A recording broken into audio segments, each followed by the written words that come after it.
नमस्कार। आपका अखबार के इस अंक में आपका स्वागत है। मैं हूं प्रदीप सिंह। कांग्रेस पार्टी ने युद्ध शुरू होने से पहले ही हथियार डाल दिए हैं।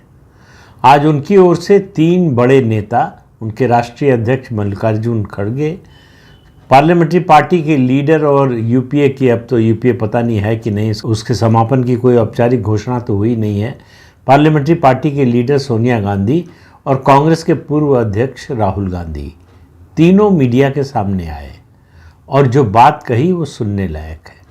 उन्होंने कहा कि कांग्रेस पार्टी के सारे अकाउंट फ्रीज कर दिए गए हैं, हम अपने उम्मीदवारों को पैसा नहीं दे सकते, हम चुनाव प्रचार नहीं कर सकते, हम विज्ञापन नहीं दे सकते, हम चुनावी रैलियां नहीं कर सकते और ये काम प्रधानमंत्री नरेंद्र मोदी और केंद्रीय गृह मंत्री अमित शाह ने किया है। और कहा कि ये कांग्रेस पर हमला नहीं है, भारत के लोकतंत्र पर हमला है। इस बात पर ध्यान दीजिए। कांग्रेस का कल्चर, कांग्रेस की संस्कृति, कांग्रेस की सोच बदली नहीं है। इमरजेंसी के ज़माने से आज तक वही चली आ रही है। यानी कांग्रेस के खिलाफ कुछ हो तो वो देश के खिलाफ है। Indira is India, India is Indira का नारा आज भी कांग्रेस के बड़े नेताओं और ख़ास तौर से गांधी परिवार के दिल में धड़कता है। आज जो कुछ राहुल गांधी ने और सोनिया गांधी ने कहा, उसका मतलब यही है कि अगर आप कांग्रेस के खिलाफ कुछ करेंगे तो इसका मतलब है आप भारत देश के खिलाफ कर रहे हैं, आप भारत के लोकतंत्र पर हमला कर रहे हैं। कांग्रेस पार्टी क्या कर रही है, इसके बारे में उनको बताने की ज़रूरत नहीं है। कांग्रेस पार्टी का ये अकाउंट आखिर क्यों फ्रीज हुआ है? ये मामला है 2017-18 के असेसमेंट ईयर का इनकम टैक्स का। आपको मालूम है कि इनकम टैक्स के कानून में जो संवैधानिक व्यवस्था है उसमें राजनीतिक दलों को इनकम टैक्स से छूट मिलती है। यानी उन्हें जो चंदा मिलता है, उन्हें जो दान मिलता है, उस पर उन्हें इनकम टैक्स नहीं देना है। लेकिन कोई फ्री लंचेस नहीं होते। हर जो छूट है वो कुछ बंदिशों के साथ आती है, तो इसमें भी बंदिश है। बंदिश इतनी है कि आपको ये छूट तब मिलेगी जब आप 20,000 से कम का चंदा कितना आया और 20,000 से ऊपर का डोनेशन कितना आया और किस सोर्स से आया, इसके बारे में आप इनकम टैक्स को बताएंगे और चुनाव आयोग को बताएंगे। उसके अलावा आप अपनी पार्टी का जो बैंक अकाउंट है उसका ऑडिटेड अकाउंट जो है, मतलब ऑडिटर से उसका ऑडिट करा के उसको चुनाव आयोग और इनकम टैक्स में जमा कराएंगे। अगर ये शर्तें आप पूरी करते हैं तो आपको इनकम टैक्स में छूट मिलेगी। अगर इन शर्तों को पूरा नहीं करते तो इनकम टैक्स में छूट का जो प्रावधान है वो आप पर लागू नहीं होगा। लेकिन कांग्रेस पार्टी क्या कह रही है? हम कुछ भी करें, कुछ भी न करें, हम पर कोई कानून नहीं लागू होता। हम अपने आप में कानून हैं, हम इस देश के सार्वभौम सत्ताधारी हैं, हमारे ऊपर कोई कानून नहीं लागू होता। 2017-18 के असेसमेंट ईयर का हिसाब किताब कांग्रेस पार्टी ने नहीं दिया। उसके लिए नोटिस आ रहा है 2021 से। लगातार कांग्रेस पार्टी को नोटिस भेजा जा रहा है, लेकिन कांग्रेस पार्टी ने उसका जवाब देने की ज़रूरत नहीं समझी। जवाब देने की ज़रूरत समझी तो पहले अपील की ऊपर, उसके बाद ITAT में जो है अपील की, उसके बाद इनकम टैक्स ट्राइब्यूनल में गए। इनकम टैक्स ट्राइब्यूनल से भी कोई राहत जब नहीं मिली तो वो सीधे दिल्ली हाई कोर्ट गए। दिल्ली हाई कोर्ट ने बड़ी लताड़ लगाई, कहा अगर कांग्रेस पार्टी में कोई सो गया तो उसके लिए हम क्या कर सकते हैं। दिल्ली हाई कोर्ट से भी कोई राहत नहीं मिली। अब ये मामला सुप्रीम कोर्ट में है, जिस पर सुनवाई की अगली तारीख तय की गई है 1 अप्रैल 2024। मामला अदालत में चल रहा है, राहत अदालत से नहीं मिल रही है, आरोप सरकार पर लगाया जा रहा है।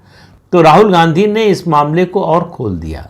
ये जो सनातन सत्ताधारी हैं, ये किस तरह से देश के कानून और संविधान के बारे में सोचते हैं, उसके बारे में राहुल गांधी की बात पर जरा ध्यान दीजिए।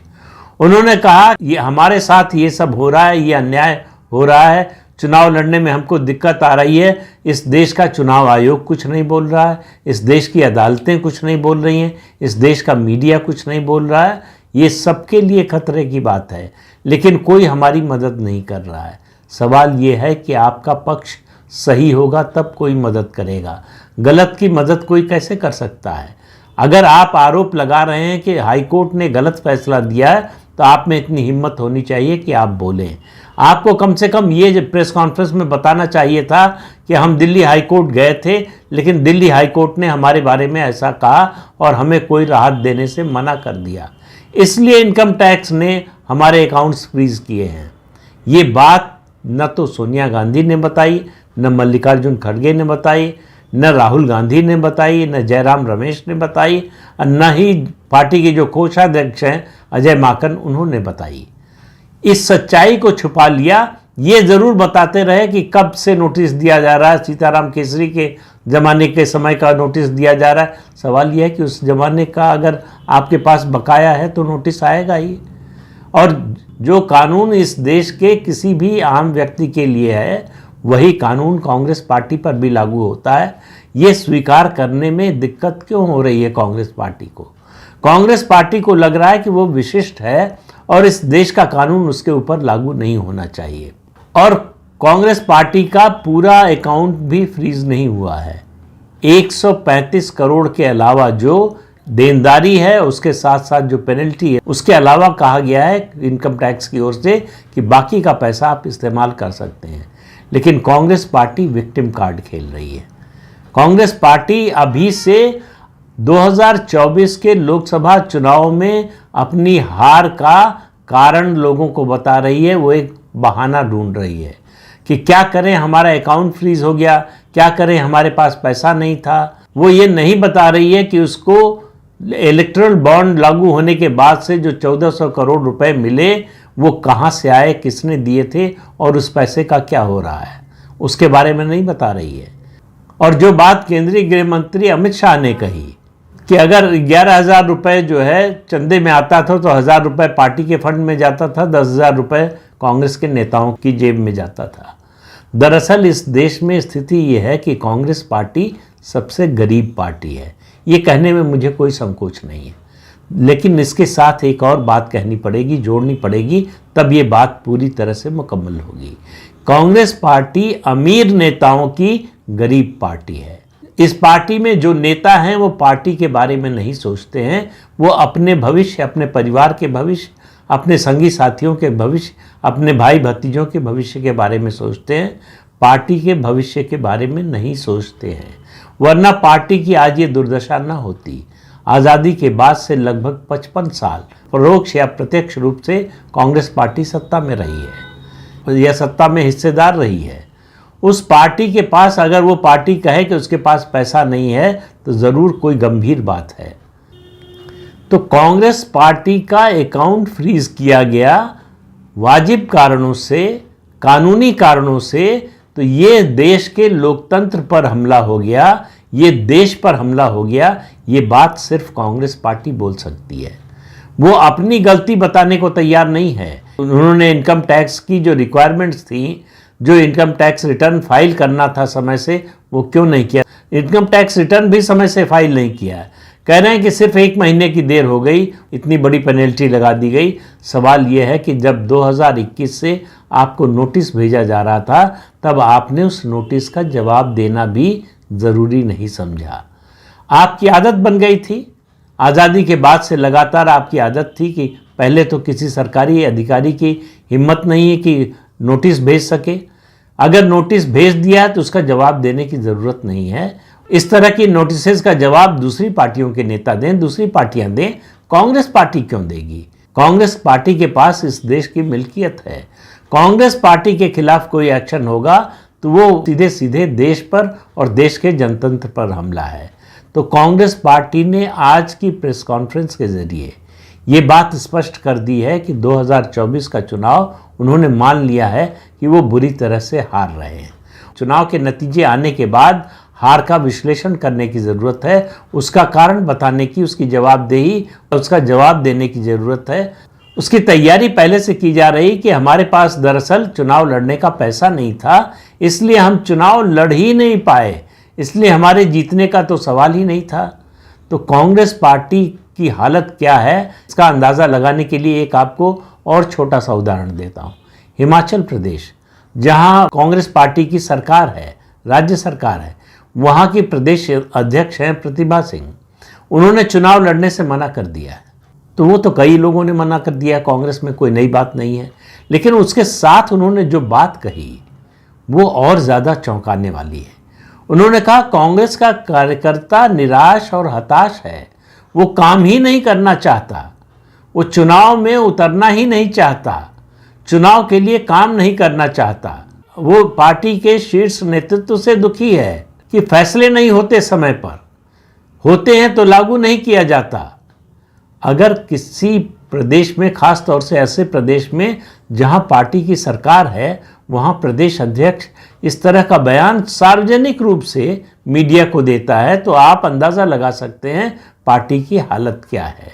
तो कांग्रेस पार्टी में आज पार्टी के शीर्ष नेतृत्व यानी गांधी परिवार ने सार्वजनिक रूप से स्वीकार कर लिया कि वो 2024 का चुनाव हार नहीं रहे, हार चुके हैं।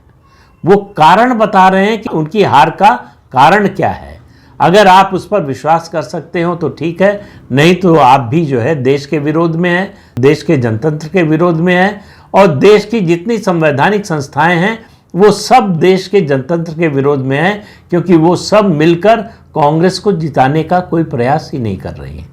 तो कांग्रेस पार्टी ने आज जिस तरह की प्रेस कॉन्फ्रेंस की है, जो बातें कही हैं, मुझे लगता है कि पार्लियामेंट्री डेमोक्रेसी के इतिहास में किसी देश में किसी पार्टी ने चुनाव के दौरान इस तरह की बात नहीं कही होगी जो बात कांग्रेस पार्टी ने कही है।